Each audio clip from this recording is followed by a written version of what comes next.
They lie across the world, silent and immovable, stones so vast that their presence alone defies explanation. Some weigh as much as passenger jets, others lock together with seams tighter than a human hair. They stand on mountain ridges, deep in valleys, hidden under jungles, and scattered across deserts. No matter where they are found, they share one trait: they do not belong to the simple story we have been told about human civilization. History insists that order began in Mesopotamia and Egypt, that our ancestors slowly learned to farm, build, and govern. We are asked to believe that knowledge accumulated step by step, each generation adding to the last. Yet the stones contradict this neat progression. At site after site, the earliest layers are the most sophisticated, blocks cut with mathematical precision, surfaces polished as if by machines, joints that have survived earthquakes for centuries. Later builders reused these foundations but could not match their mastery. If progress were linear, how can it be that the oldest stones speak of the greatest skill? Stand at Sacsayhuamán in Peru, where walls zigzag above Cusco. The blocks tower over visitors, some weighing 200 tons, shaped into 12-sided polygons that interlock like puzzle pieces. Earthquakes have shaken the Andes for centuries, yet these stones have not shifted a millimeter. A few miles away, at Ollantaytambo, pink granite monoliths rise with cuts so straight they resemble the bite marks of saws. Half a world away, in Lebanon's Baalbek, foundation stones of nearly 1,000 tons each sit in seamless formation, too vast for any known Roman device to have lifted. On Bolivia's high plain, H-shaped blocks at Puma Punku display machining tolerances measured in millimeters. On Easter Island, walls fitted from hard basalt mirror the techniques of the Andes, though separated by 6,000 miles of ocean. Even in Montana, a granite wall shows polygonal fitting and strange magnetic anomalies, echoing the same architectural signatures found in Peru and the Middle East.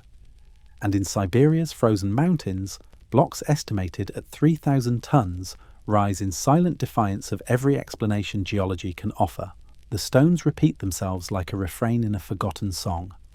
No matter the continent, no matter the culture that built above them, they share the same marks, the same impossible scale, the same silence in historical record. There are no inscriptions describing how these stones were quarried, transported, or set in place. Civilizations that otherwise documented rituals, wars, and harvests left no words about the greatest feats of engineering ever attempted. It is as though the knowledge itself had been erased. Conventional archaeology explains each site in isolation. Romans must have moved Baalbek's trilithon with sheer manpower. The Tiwanaku culture must have carved Puma Punku with copper chisels. Polynesians must have shaped basalt at Vinapu through patience alone. But when these explanations are laid side by side, their improbability becomes obvious. Can so many different cultures, separated by oceans and millennia, have independently discovered techniques that even today would challenge industrial equipment? How many times must the improbable repeat before we see it as pattern rather than coincidence? Perhaps the megaliths are not separate marvels, but fragments of a single forgotten story. A story of knowledge that once spanned the globe, then fell silent. Legends across continents recall Cataclysm, floods that swallowed continents, fire from the sky, seas that rose overnight. Could these stones be the survivors of that erasure? Foundations that endured when everything else was swept away? Listen closely. The stones speak through their geometry, through the refusal of their seams to yield to time. They remind us that history is not a straight road but a fractured mirror. Beneath the official narrative lies another story, one that suggests we are not the first to master matter and design, not the first to reach beyond what seemed possible. In the quiet of night, when the stars wheel above and the earth grows still, the walls seem almost alive. Their silence is not emptiness but intention. It waits for us to hear. And if we dare to listen, the journey begins, not in Mesopotamia or Egypt, but in the stones themselves. Above the city of Cusco, where the Andes cradle the sky, a fortress of impossible design rises. Here, the walls do more than refuse silence. They demand attention. They are known as the Walls of the Royal Falcon. and they may be the first voice in this forgotten chorus. High above the rooftops of Cusco, where the Andes hold the horizon in jagged stone, rises a fortress that should not exist. It is called Sacsayhuamán, the Royal Falcon, a citadel that dominates the valley below. From a distance, its walls appear as zigzag battlements, but as you approach, the illusion deepens. These are not ordinary walls. They are a riddle cut into stone. Each block towers over the visitor, some as tall as a house, others weighing as much as 200 tons. Yet they do not sit like simple rectangles. Every stone is a polygon with a dozen or more sides, carved and angled to interlock with its neighbours in a three-dimensional puzzle of impossible complexity. The joints are so tight that even after centuries of earthquakes and rains, not a single stone has slipped. You cannot slide a sheet of paper into the seams. This is precision beyond any reasonable expectation for a culture said to rely on bronze chisels, ropes, and sheer manpower. Imagine trying to design such a wall today. You would begin with computer models, digital scans, and 3D renderings. Cranes would hoist each block, repositioning them until they settled into place. Even then, tolerances of less than a millimeter would be rare. Now imagine doing it without machines, without steel, without mathematics as we know it. The stones of Sacsayhuamán do not only fit, they seem to have been conceived as parts of a single geometric vision, each surface anticipating the angle of another, each curve distributing weight across multiple points. Why build this way? The conventional answer is earthquake resistance. Polygonal joints allow the walls to sway without collapse, flexing like stone muscles. But this answer creates a deeper mystery. How did the builders know such techniques would work? Earthquake engineering is not intuitive. It requires observation, testing, and theoretical insight. The Inca left no records describing experiments, no manuals of design. They left only the walls themselves, as if the knowledge had vanished the moment the stones were set. Archaeologists speak of construction phases at Sacsayhuamán. The lowest and most massive blocks display the greatest sophistication.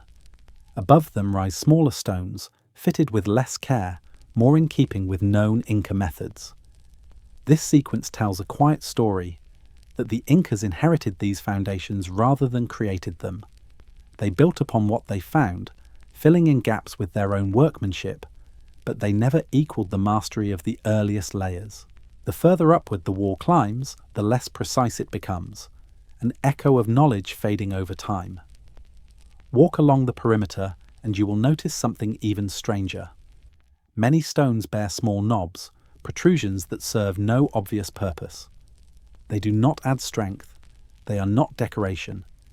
Yet the same knobs appear at megalithic sites half a world away, in Baalbek, in Egypt, on Easter Island. A fingerprint repeated in stone, linking cultures that official history claims never met. Nearby, other blocks display scoop marks, curved impressions as though the rock had once been softened, scooped out like clay, then hardened again. These features mock our assumptions about chisels and hammers. They hint at techniques we do not possess or no longer remember. Stand close to the walls at sunset, and you will see the surfaces curve outward ever so slightly. Convex faces press against one another, increasing contact and distributing stress with remarkable efficiency. This is not accident. It is geometry as language, a dialogue between stone and builder. To carve such surfaces, the makers would have needed to visualize forces the way engineers today use stress simulations. Yet here it is, encoded in granite, left by hands that wrote without writing. The Inca themselves recorded everything from harvests to rituals through quipus, knotted cords that preserved their history, but nowhere do their records describe the shaping or transport of 200-ton stones. Silence reigns where explanation should exist. The same silence repeats across the world. The greatest feats of ancient stonework are those least documented. It is as though the knowledge was already forgotten by the time history began. The question lingers in the thin air of the Andes. Who first carved these walls, and why? Were they survivors of a cataclysm, preserving fragments of lost knowledge in immovable stone? Were they voices from an older cycle of civilization, erased before the Incas ever rose? The walls do not answer. They only endure, mocking the centuries, whispering in seams that will not break. As the evening deepens, the zigzag walls cast shadows like the wings of a falcon spread against the mountains. Below, Cusco glows with modern lights, yet above the stones keep their vigil. They remind us that history may not be a ladder climbing upward, but a wheel that turns, rising and falling through ages of memory and forgetting. From the Andes, our path leads east across deserts and seas to another wall of giants. There, in Lebanon's fertile valley, stand stones heavier still, blocks that challenge even the idea of possibility. They are known as the trilithon of Baalbek, and they too refuse to remain silent. In Lebanon's Bekaa Valley, where mountains slope into fertile plains and the air still carries whispers of Rome, 3 colossal stones rest in place as if they had grown there. Each one measures over 60 feet long, 14 feet high, and 12 feet thick. Their weight is almost beyond imagination, around 900 tons apiece. To put that in perspective, each block is more than 30 times heavier than the stones of Stonehenge, and nearly 10 times the weight of the largest blocks in the Great Pyramid. They are called the trilithon, and they form the foundation of Baalbek's great temple complex. Above them rise the ruins of Roman grandeur, columns, courtyards, and sanctuaries once dedicated to Jupiter. But the foundation is different. It does not speak with the language of Rome. Its stones are too massive, too silent, too inexplicable. Imagine lifting a block the size of a train car, weighing nearly 1,000 tons, and placing it with such precision that it aligns perfectly with its neighbours. Modern cranes could struggle to move even one of them, yet here they are, stacked 20 feet above the ground, integrated seamlessly into a wall that has endured for millennia. No Roman record describes their movement. No engineer left behind instructions. For a culture that celebrated its technological triumphs in meticulous detail, this silence is deafening. In the nearby quarry lies an even greater puzzle, an unfinished monolith known as the Stone of the Pregnant Woman.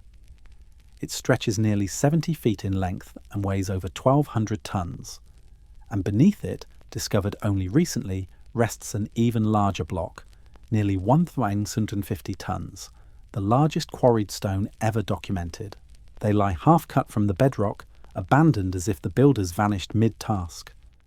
Why begin to carve stones larger than anything in use if no means existed to move them? Why quarry blocks so immense, only to leave them behind? The logic of ordinary construction falters here. The scale suggests ambition on a level we can scarcely fathom, a willingness to shape the earth itself into monuments of permanence. Theories abound. Some suggest ramps and rollers, armies of labourers pulling with ropes, perhaps lubricated paths of clay or water. Yet such methods strain against the numbers.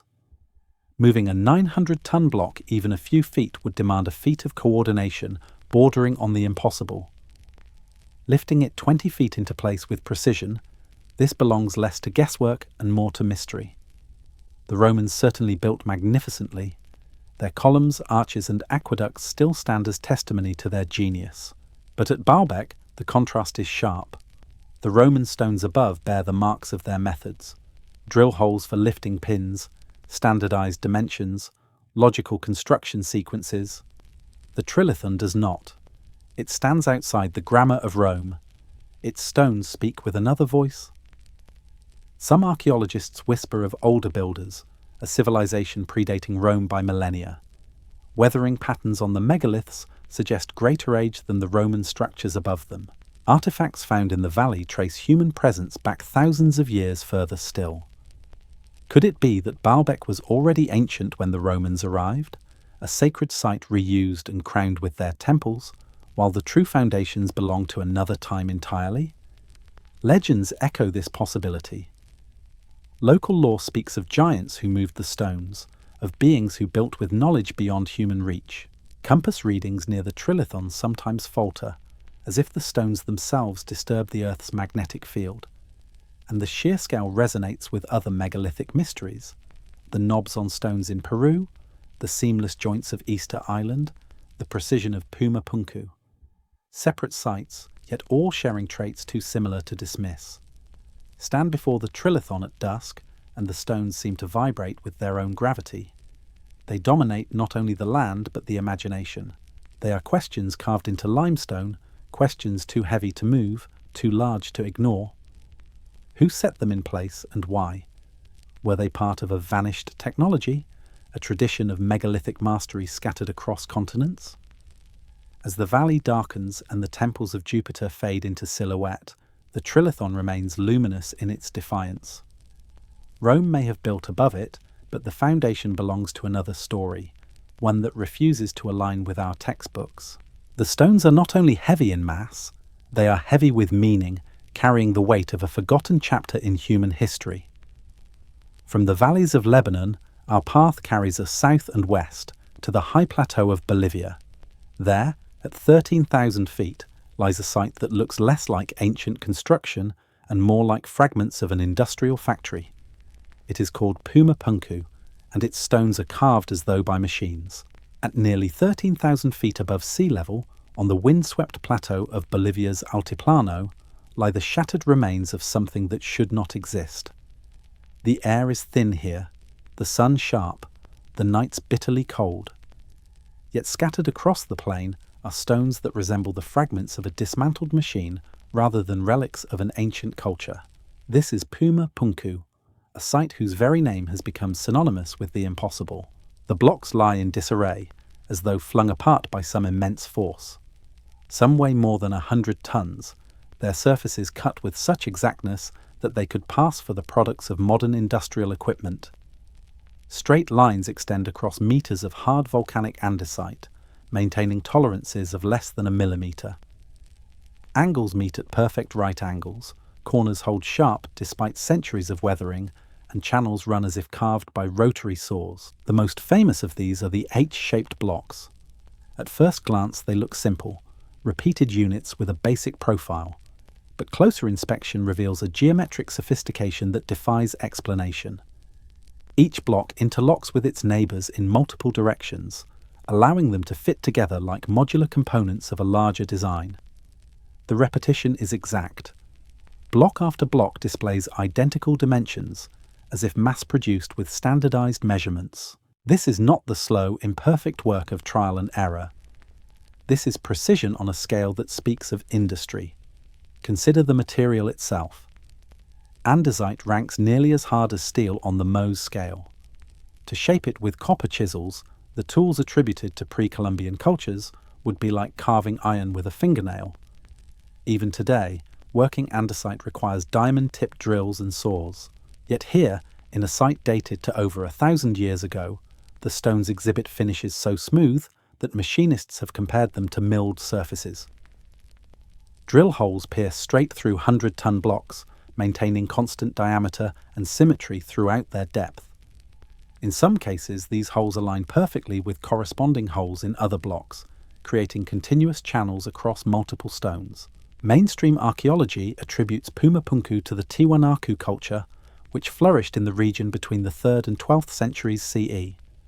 The Tiwanaku were indeed skilled builders, raising pyramids, temples, and ceremonial platforms. Yet their surviving works show nothing comparable to the precision of Puma Punku. Their architecture relied on smaller stones and mud mortar, elegant but far simpler than the megalithic mastery scattered here.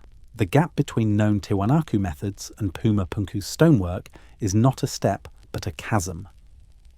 Was Puma Punku truly the creation of the Tiwanaku, or did they inherit a site far older, built by hands whose knowledge had already been lost?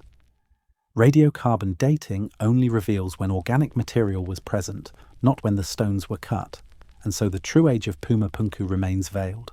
Some researchers suggest the megaliths predate the Tiwanaku by millennia, perhaps remnants of a civilization erased by the same cataclysmic forces remembered in myths across the world. Legends tell of Viracocha, the great teacher god who arrived from the sea bringing knowledge of building and agriculture. Some accounts describe him as a bearded figure, tall and strange among the Andean people, who taught them how to shape stone as if it were clay.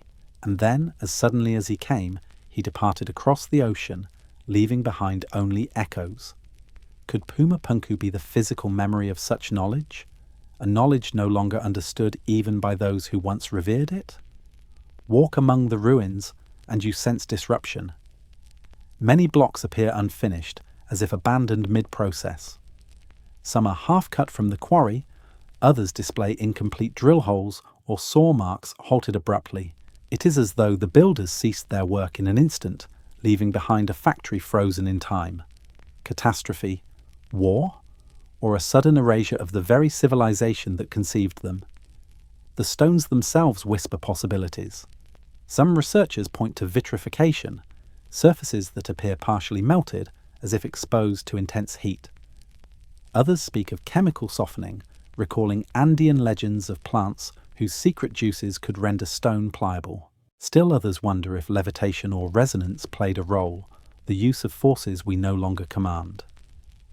None of these theories are accepted by conventional archaeology, yet all of them attempt to grapple with what lies in plain sight.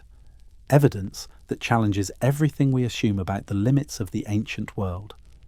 Stand before an H-block in the fading light, and it seems less like a relic of the past than a fragment of the future misplaced. The wind sweeps across the plateau, carrying the sound of nothingness, but the stones themselves seem to hum with intention. They are not crude remnants. They are precise, deliberate, and unyielding. From the Altiplano, the mystery travels further still, across the greatest ocean on Earth. There, on a lonely island more than 2,000 miles from the nearest continent, another wall rises with the same impossible signature.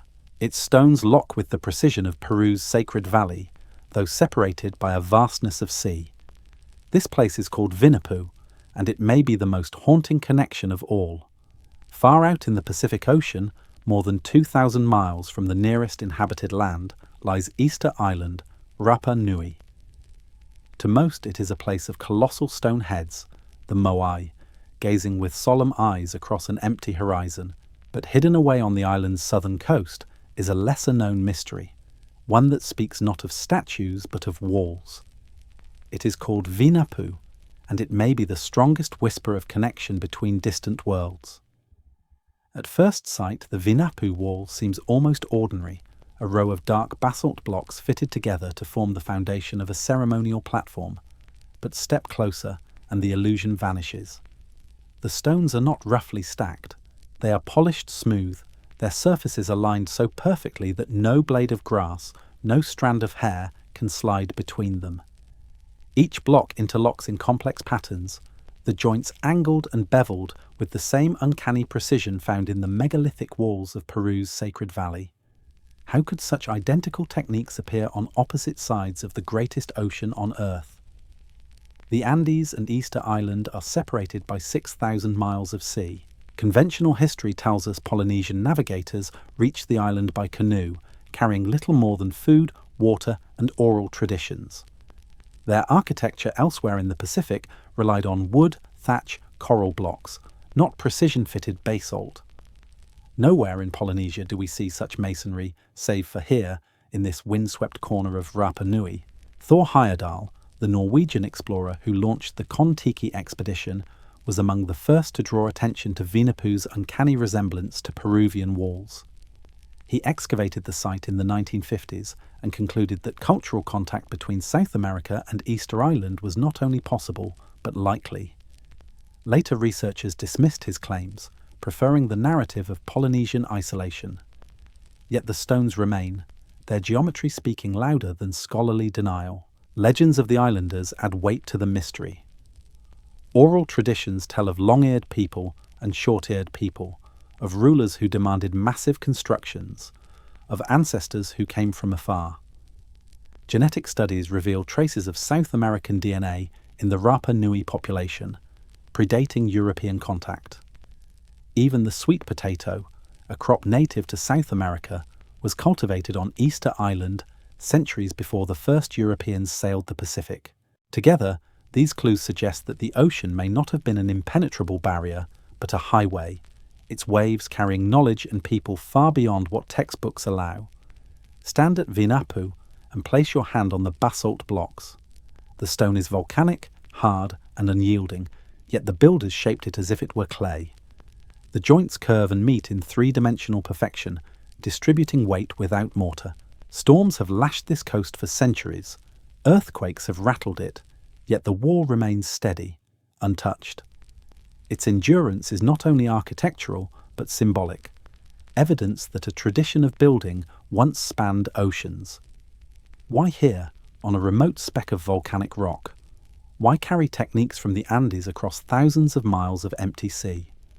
Unless, of course, the builders of Vainapu and the builders of Sacsayhuamán shared not just knowledge, but origin. Perhaps they were heirs of a civilization that once stretched across continents, its fragments scattered by a flood or a fire so immense that memory itself was broken. As the Pacific winds howl and the waves crash endlessly against the shore, the stones of Vainapu whisper the same refrain as those in Peru: precision, permanence, silence. They do not explain themselves, they only endure, and in their endurance they connect continents, suggesting a unity of knowledge the official record refuses to admit. From this isolated island, our journey shifts to another remote land. Not across an ocean this time, but deep into the wilderness of North America, where hidden beneath forests and snow lies yet another wall of stone, one that bears the same signature as Peru, Baalbek, and Easter Island. It is called the Sage Wall, and it may be the most unexpected voice in this global chorus. In the remote wilderness of Montana's Beartooth Mountains, far from the temples of the Andes or the ruins of the Middle East, a wall of granite emerges from the earth like a secret revealed too late. For years it lay hidden beneath fallen timber and forest debris, unnoticed by the world. Only when the landowners cleared part of their property did the structure reveal itself. 275 feet of stone, rising from the mountain like the exposed bones of an ancient colossus. At first glance, it could be mistaken for geology, an outcrop shaped by frost and erosion.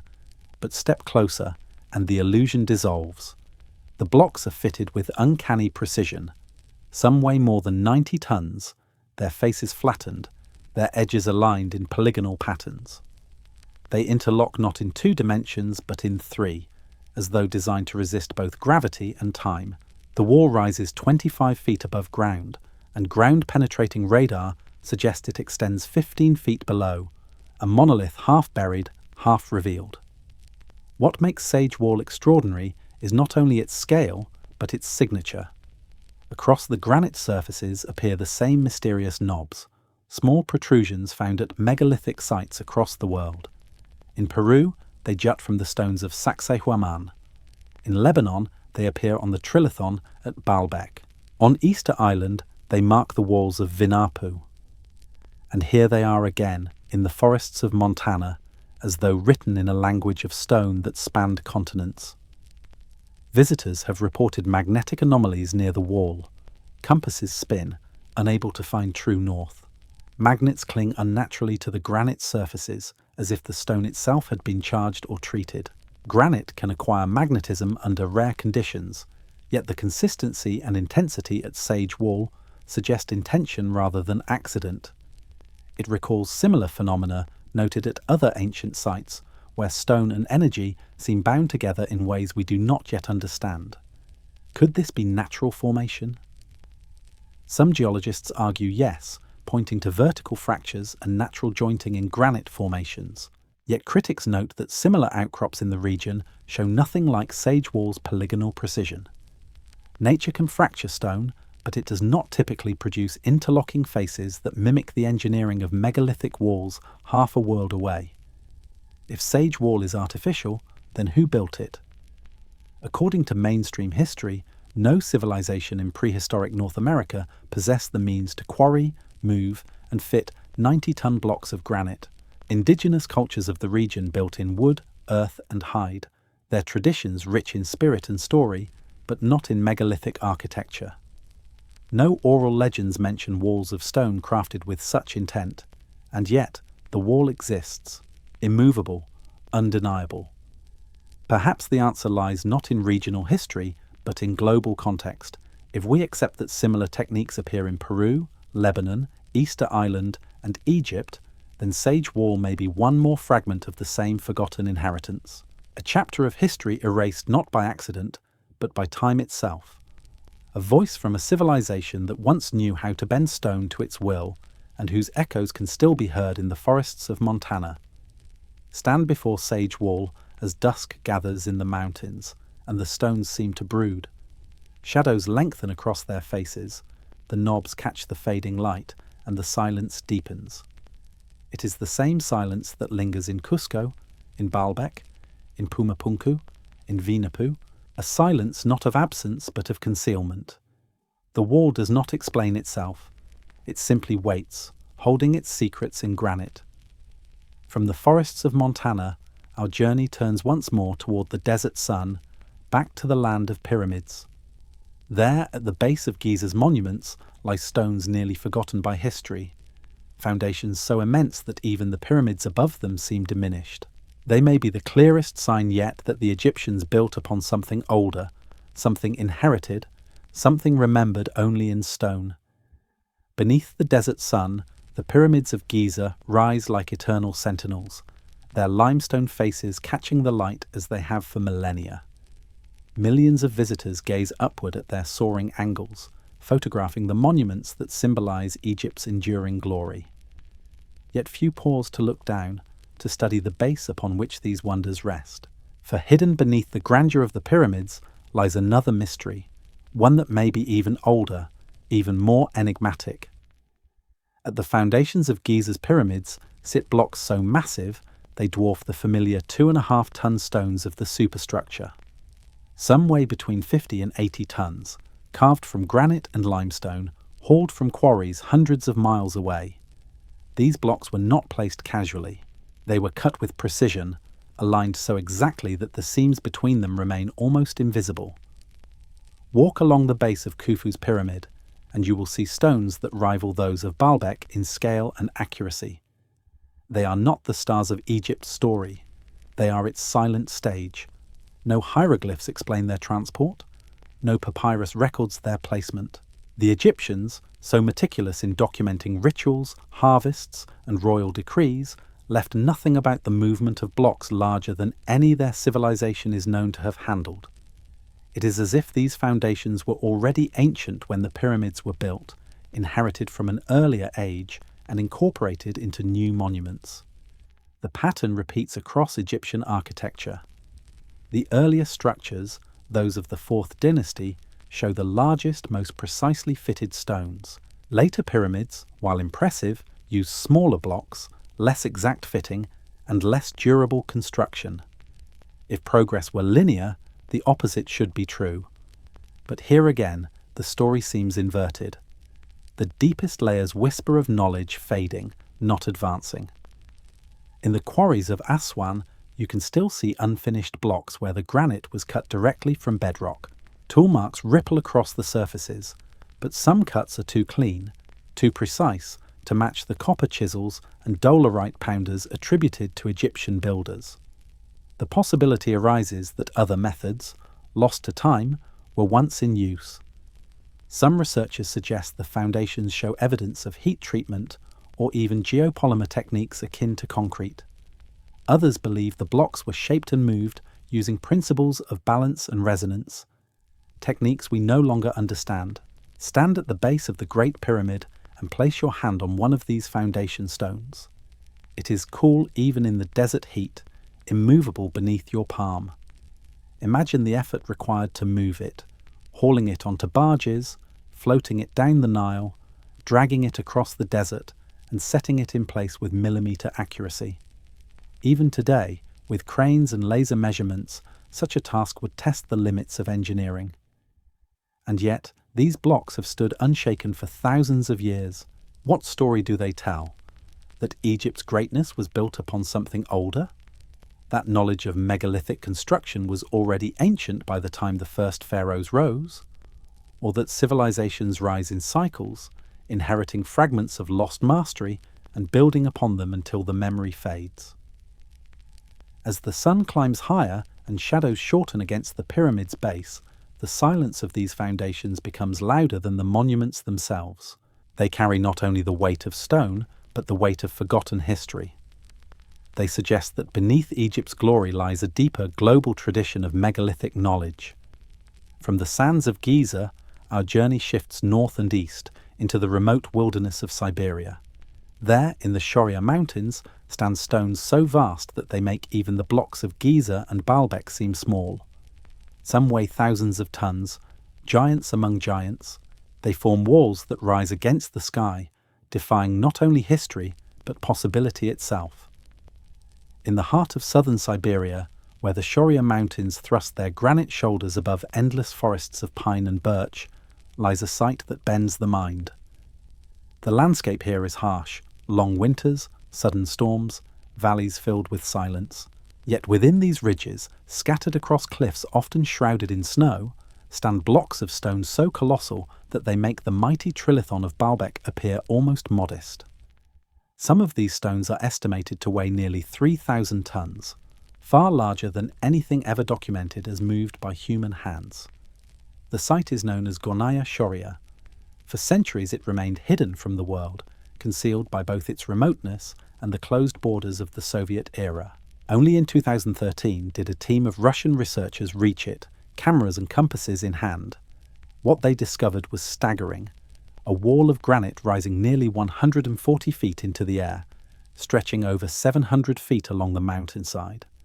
The blocks appear to be stacked deliberately, flat faces pressed against one another, seams running in near-perfect straight lines, edges forming angles too consistent to be dismissed as natural chaos. If this is geology, it is geology unlike anything else we know. Granite does fracture, but it does not normally fracture into what looks like architecture. Blocks the size of houses fitted into formations that resemble terraces and fortifications. The sheer regularity of Gornaya Shoria challenges coincidence. Each stone looks as if it were quarried, cut, and placed with purpose. The scale is almost beyond comprehension. Imagine a single block the size of an apartment building, detached from the earth and set into place. At 3,000 tons, such a block outweighs entire pyramids made of smaller stones. No crane today could lift it, no industrial quarry could move it, and no ancient tools described in archaeology could have shaped it. Yet there they sit, embedded in the mountain, silent witnesses to something that defies every rule we know about history. Some stones show strange signs of heat. Portions of granite appear fused, as though once softened by temperatures high enough to melt rock before cooling back into solid mass. If true, this points to techniques beyond anything known in recorded history, methods capable of altering geology itself. Was this accident of volcanic heat, or evidence of intentional controlled energy applied by hands we can no longer imagine? The first expeditions reported anomalies difficult to ignore. Compasses spun wildly, unable to find north. Magnetic readings dipped into negative values, as though the stones themselves were charged with forces out of place. Around the main wall, massive blocks lie scattered downslope, some fractured, others hurled far from their original alignment. It looks less like erosion and more like the aftermath of a cataclysm, an explosion or an upheaval that tore apart structures of impossible scale. Was Gornaya Shoria once a fortress broken by catastrophe, or has it always been a place where nature and mystery entwined? Official voices in Russia maintain that this is natural. They describe jointed granite fractured by the pressures of time, the freeze and thaw of millennia producing the illusion of walls. Yet critics point out that if this were the case, similar formations should be common throughout Siberia's mountains. Instead, Gornaya Shoria stands alone, unique in its precision, unmatched in its scale. If artificial, the implications are staggering. No culture known to history in this region, whether hunter-gatherer tribes or later nomadic peoples, possessed the means to quarry, shape, and stack such stones. Could these walls date not to a few thousand years ago, but tens of thousands, reaching back into a time before memory? Could they be remnants of a civilization erased long before history began, leaving only granite to keep its vigil? To stand beneath Gornaya Shoria's towering blocks is to feel dwarfed not only by stone, but by possibility. The forest presses close. Winds whip across the ridges, and the walls loom like the ruins of a forgotten citadel. They feel less like a random outcrop and more like a threshold, a doorway left ajar into a time beyond memory, when giants, whether real or metaphorical, shaped the earth in ways we no longer comprehend. From the frozen silence of Siberia, the trail of megaliths bends back to South America. High in Peru's Sacred Valley, above rivers and terraces, rise 6 pink granite monoliths aligned with breathtaking precision. They form part of Ollantaytambo's Temple of the Sun, another monument where the stones speak louder than history dares to admit. High in Peru's Sacred Valley, where the Andes rise like titans against a sky so thin that every breath feels like a negotiation, stands a fortress temple that challenges everything we think we know about the past. Ollantaytambo is remembered in history as an Inca stronghold, a place of terraces, stairways, and royal estates. But hidden within its familiar ruins is something that does not fit the narrative, a construction older, stranger, and almost impossible to explain. It is called the Temple of the Sun. Here, 6 towering monoliths of pink granite form what remains of a monumental wall. Each block stands nearly 14 feet tall, weighing between 70 and 100 tons. They were quarried from a site more than 50 kilometers away, across sheer ravines and through rugged mountains. To imagine hauling such weight across this landscape without steel tools, without wheels, without cranes, is to imagine the absurd. Yet the monoliths stand unmoved, weathering centuries of storms and earthquakes as if nothing could touch them. The craftsmanship is beyond startling. The stone faces gleam as though polished by modern machines. Their joints are so exact that even the thinnest blade cannot pass between them. Smaller stones fill the gaps with the same precision, each one carved uniquely to lock into its place. The structure is not a wall, but a puzzle, a 3-dimensional geometry conceived with foresight and skill that rival anything seen in modern engineering, and all of this achieved at nearly 10,000 feet above sea level. But the illusion of uniform mastery falters when we step behind the monoliths. The rear wall is crude, the stones smaller and fitted with clay mortar, a style entirely consistent with known Inca methods. The contrast is too sharp to ignore. The Inca built upon foundations they inherited. They maintained the sacredness of the site, but the knowledge that carved the front monoliths was no longer theirs to command. The Temple of the Sun seems to preserve a dialogue between 2 civilizations, one that mastered stone with impossible precision, and another that followed, building with what knowledge remained. All around Ollantaytambo lie clues to this interruption. Along ancient transport paths, abandoned monoliths rest, half-carved, bearing straight cuts as though made by immense saws. Some blocks show curved depressions, the same scoop marks seen at Sacsayhuamán and Puma Punku, suggesting that the stone may once have been softened and shaped before hardening again. Transport grooves are visible, as if builders had prepared to move the blocks, only to halt suddenly. It is as though construction stopped mid-breath, frozen in time. The myths of the Andes whisper a possible memory. They tell of Viracocha, the great teacher god, who walked these highlands before the Inca, bringing knowledge of building and shaping. Some tales say he taught people to make stone flow like water, to mould it into walls that would last forever. In legend, he vanished across the sea, leaving behind only the works of his followers. Myths, perhaps, but their echoes stretch far, resonating with stories of godlike teachers across the world. At sunset, when the mountains burn red and shadows pool in the terraces, the monoliths of Ollantaytambo glow with a strange vitality.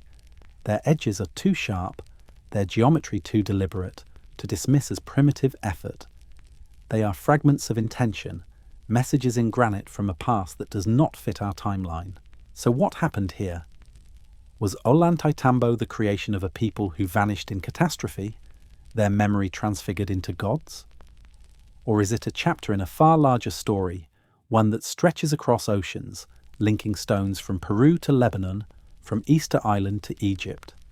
The walls offer no answers, only questions. Questions embedded so deeply in stone that they may outlast every empire that dares to stand upon them. The wind carries those questions across the sacred valley. They echo like a chorus, harmonizing with the voices of Sacsayhuamán, Baalbek, Puma Punku, Vinapu, Giza, and the granite mountains of Siberia. Together they form not isolated mysteries, but a single song of impossibility, a map etched into the earth itself. From Ollantaytambo, our journey widens its focus. We begin to look not only at the stones, but at the repeating signatures they carry. What unites the knobs, the polygonal joints, the abandoned blocks, the silences in the record?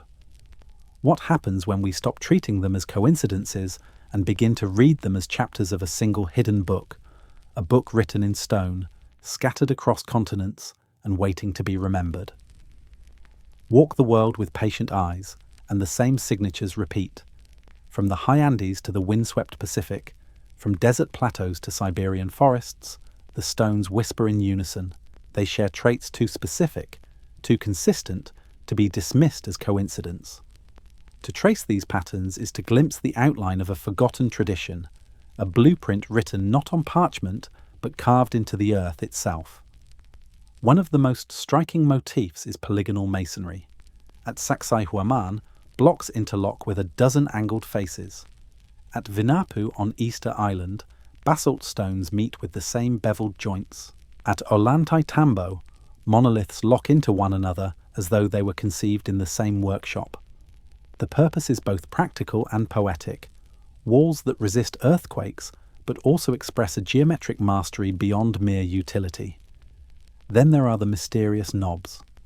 Small protrusions jut from blocks at Baalbek, from walls in Peru, from stones in Montana's Sage Wall. They serve no clear structural function, yet they recur across continents. Were they remnants of a lost construction process, markers of alignment, or symbols in a language we no longer speak? Another recurring feature lies in the unfinished blocks. At Gornaya Shoria, massive stones lie scattered as though torn apart mid-project. At Puma Punku, H-blocks remain half-carved, drill holes abandoned in stone. At Ollantaytambo, monoliths lie along the quarry path, prepared for transport that never happened. These interruptions suggest sudden endings, catastrophe, abandonment, or collapse of knowledge. Magnetic anomalies also surface in curious patterns. At Sage Wall, compasses spin. At Baalbek, visitors report disruptions in readings near the trilithon. Similar phenomena echo across megalithic sites worldwide, hinting at a deliberate interaction between stone and unseen forces, whether natural or engineered. But perhaps the most telling pattern is the silence of history. The Incas recorded everything with quippus, yet said nothing of polygonal walls. The Romans boasted of aqueducts and amphitheatres, but not of moving 1,000-ton stones. Egyptians filled tombs with texts, but none describe hauling 80-ton foundation blocks. Wherever the greatest feats of stonework exist, the record falls quiet. The silence itself is a pattern, one of absence, as though memory had been wiped clean. Viewed separately, each site can be explained away. Peru, the genius of the Inca; Baalbek, the muscle of Rome; Puma Punku, the persistence of Tiwanaku. But taken together, the explanations fracture. The same motifs appear oceans apart, without evidence of communication, without developmental stages, without written memory. The puzzle only begins to make sense if we imagine these sites not as isolated achievements, but as surviving fragments of a single global inheritance. What if the same knowledge once spanned continents, carried by a civilization that predated recorded history? A civilization shattered by catastrophe, leaving only scattered voices in stone? In this view, the patterns are not mysteries at all, but continuity, threads of a fabric almost erased, still clinging to the earth. Stand before these walls and you feel it, a rhythm in the repetition, a pulse across the globe. It is not progress we are seeing, but memory, folded time expressed in granite, basalt, and limestone. A reminder that history may not be linear, but cyclical, rising and falling like breath. From these patterns of stone, we turn to another set of echoes, those not carved, but spoken. Across cultures, across continents, myths of flood and fire tell of worlds erased, of civilizations drowned, of knowledge lost. The legends of the Great Cataclysm may hold the key to why the stones endure, while the voices around them have vanished. Across every horizon of the human story, there lingers a tale of endings. Legends told by firelight, carved into clay, whispered in chants, all speak of waters that rose, fires that fell, skies that split apart. The stones we have walked among suggest knowledge that appeared fully formed and then was lost. The myths of the world suggest why. In Mesopotamia, the oldest written epic, the Epic of Gilgamesh, tells of Utnapishtim, a man who survived a deluge that drowned kings and kingdoms alike. In the Hebrew Bible, Noah builds an ark as waters rise to cover the earth. In Hindu tradition, Manu is warned of a flood by a divine fish, saving the seeds of life in a boat. In the Americas, the Hopi recount a time when fire and water forced their ancestors to take refuge in the earth before emerging into a new world. Polynesian chants tell of lands swallowed by the sea. The Andean peoples remember Viracocha sending floods to wipe away a world before remaking it anew. The patterns in myth echo the patterns in stone. Stories scattered across continents describe not local disasters, but global cataclysms. They remember not just the destruction of people, but the erasure of knowledge, as if civilization itself was reset. Some scholars argue these are echoes of the end of the last ice age, around 12,000 years ago, when glaciers melted, seas rose more than 100 meters, and coastlines vanished beneath the waves. Others propose cometary impacts, volcanic eruptions, or solar storms, natural forces so immense they would have seemed like divine punishment. Whatever the cause, the memory survived, carried in story long after its details had blurred. The myths also speak of teachers, gods or culture bringers who arrived after the catastrophe. In the Andes, Viracocha emerges from Lake Titicaca to restore order. In Sumer, the Apkallu, semi-divine sages, bring back the arts of civilization. In Egypt, Thoth and Osiris are remembered as bearers of lost wisdom. Again and again, we find the same motif: catastrophe followed by guidance, knowledge returning in fragments through figures revered as divine. Were these gods truly deities, or survivors of a prior world, carrying memory across the abyss of time? Imagine what would happen if our civilization were struck by sudden cataclysm. Cities drowned, records destroyed, technology lost. Survivors would tell their children of machines that flew and lights that burned without fire, but in time those stories would harden into myth. Thousands of years later, only fragments would remain: mysterious ruins, stories of floods, whispers of forgotten gods. Perhaps this is precisely what the megaliths and myths represent: the last notes of a cycle that ended in water and fire. The parallels grow haunting when we consider their universality. Cultures separated by oceans and millennia preserve the same themes: a world before, a great destruction, a rebirth after. It is as though humanity carries a collective scar, encoded in story, just as the stones carry it in silence. From here, our path moves deeper into speculation, into one of the most provocative hypotheses ever proposed. If the myths of flood and fire recall a real destruction, what was destroyed? Was there truly a global civilization, one whose memory survives only in scattered ruins and whispered stories? Some claim the answer lies in the Pacific Ocean, in the story of a vanished continent called Mu. In the early 20th century, a retired British colonel named James Churchward sat with a high-ranking priest in India and was shown something that would change the course of his life. The priest revealed ancient stone tablets inscribed with a language so old that only a handful of men could still read it. Churchward persuaded him to teach him this forgotten script, and over years of painstaking study, he claimed to unlock a story unlike any other. The tablets spoke of a lost continent, a vast motherland that once thrived in the Pacific Ocean. Its name was Mu. According to Churchward's translations, Mu was no ordinary landmass. It stretched across thousands of miles, larger than South America, and supported a civilization of more than 60 million people.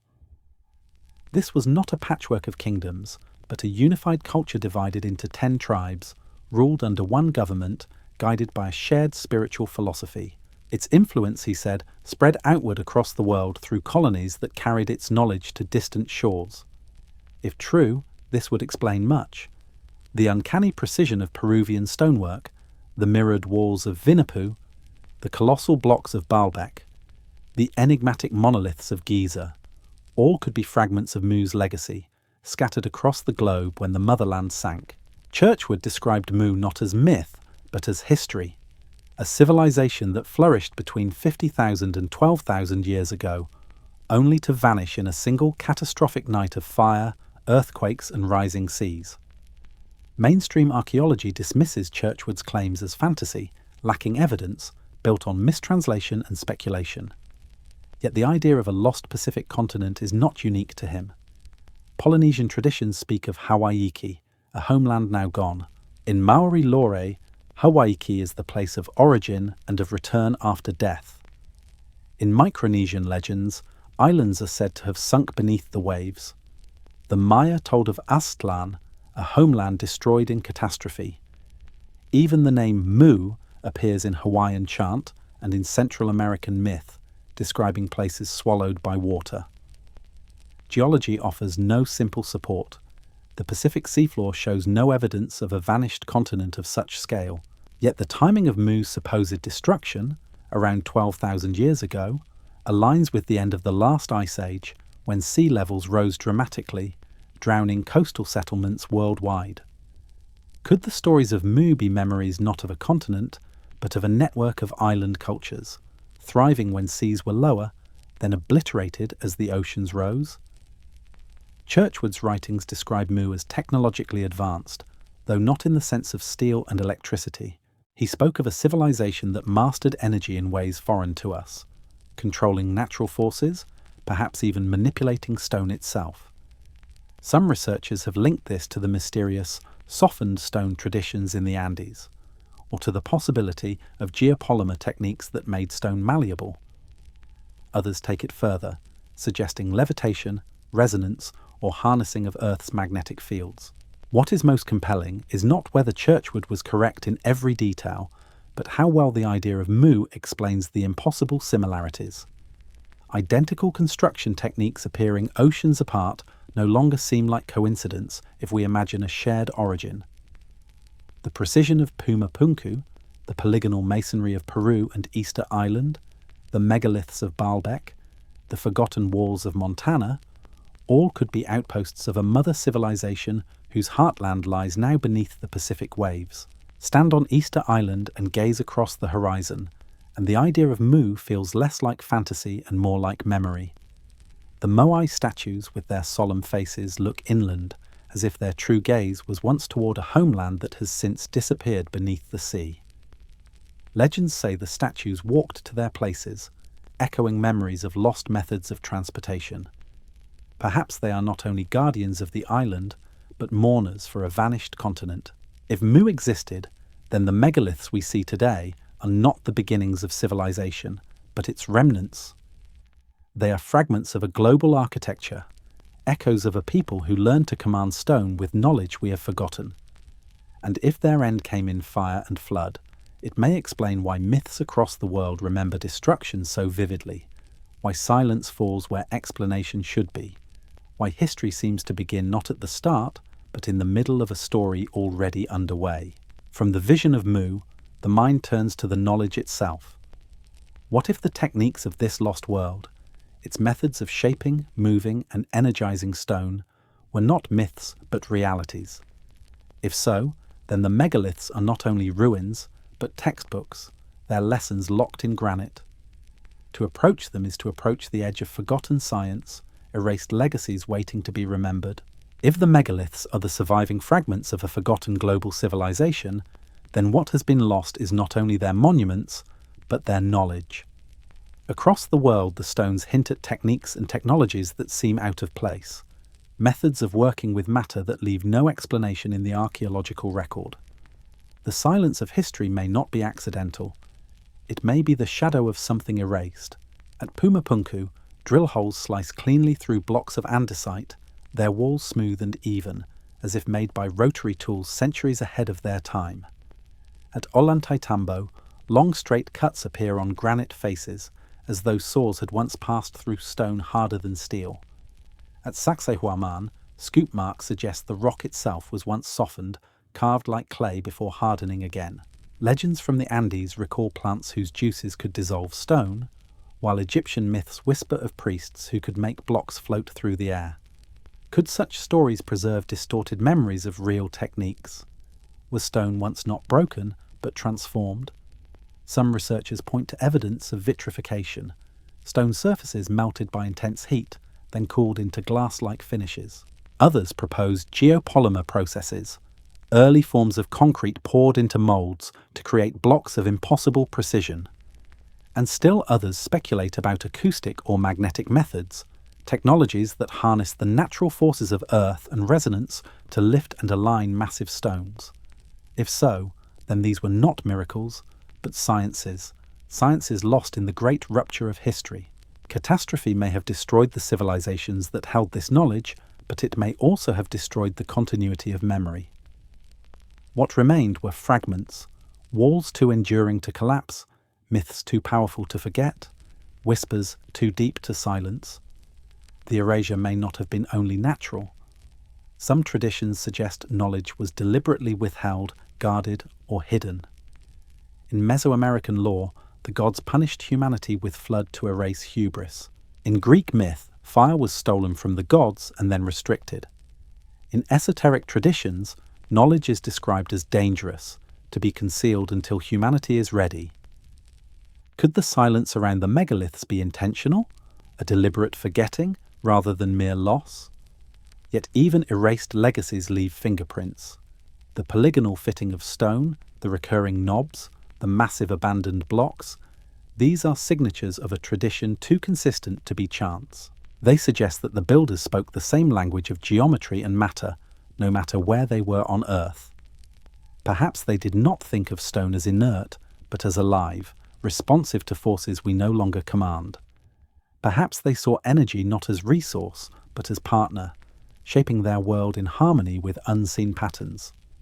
Stand among these monuments, and you sense an intelligence woven into their very presence. They are not only constructions, they are messages. Each wall whispers of knowledge that once existed, knowledge that may yet be recoverable if we learn to listen differently. In the silence of stone lies the possibility that history is not simply what we remember, but also what we were meant to forget. From here, the path leads us toward the final reflection. If megaliths are the voices of a forgotten civilization, then perhaps they are still speaking, not in words, but in endurance, in precision, in mystery. To listen is to accept that history is not closed, that the stones themselves are portals into another way of knowing, another way of being. And so, we arrive at the final part of our journey. To stand before these monuments is not only to look backward, but to glimpse a possibility, that civilizations rise and fall, but the stones remain, whispering to those who dare to hear. They lie scattered across the earth, silent yet unyielding, fragments of a chorus that has never stopped singing. The megaliths do not shout their message. They whisper it in the tightness of their joints, in the enormity of their mass, in the silence where history should have spoken. They invite us not to look for answers written in ink, but to listen for truths written in stone. Stand at Baalbek as twilight falls, and you feel the gravity of the trilithon pressing into the earth. Walk the shattered plain of Puma Punku, and the precision of abandoned blocks murmurs of unfinished dreams. Touch the basalt at Vinapu on Easter Island, and the stones seem to echo voices carried across the Pacific. In Montana, Siberia, Peru, Egypt, wherever these walls rise, the refrain is the same. We were here, we knew, and we endured. Perhaps the stones are not merely ruins, but messages left for the future. Survivors of a catastrophe might have known that texts can burn, myths can twist, memories can fade, but stone endures. To carve knowledge into the bones of the earth is to trust that one day someone will listen. We are those listeners now. What do the stones teach us? That civilization may not be a single straight line climbing upward, but a cycle of rise and fall, of remembering and forgetting. That knowledge once reached heights we can scarcely imagine, only to be broken by fire and flood. That our story is not as young as we think, but older, stranger, and far more fragile. Perhaps that is the true legacy of these walls. Not proof of an answer, but the persistence of a question. They remind us that silence is not emptiness, but potential, that history hides as much as it reveals. They remind us that what is forgotten is not necessarily lost, and so the stones remain, guardians of a memory we are only beginning to recover. They are not simply blocks of granite and limestone. They are voices from a forgotten world, waiting for ears willing to hear. As you close your eyes tonight, imagine the hum of these monuments beneath the earth, a low vibration spanning continents, connecting walls, temples, and mountains in a single hidden song. Imagine that you are listening, not to ruins, but to echoes of a civilization that proved long before us that humanity could shape the impossible. And if you find these stories haunting, if the voices of stone stir your imagination, consider joining us again. Like and subscribe so that together we may continue listening to the silence, following the whispers, and uncovering the legacies that time tried to erase. Where are you listening from tonight? And at what time?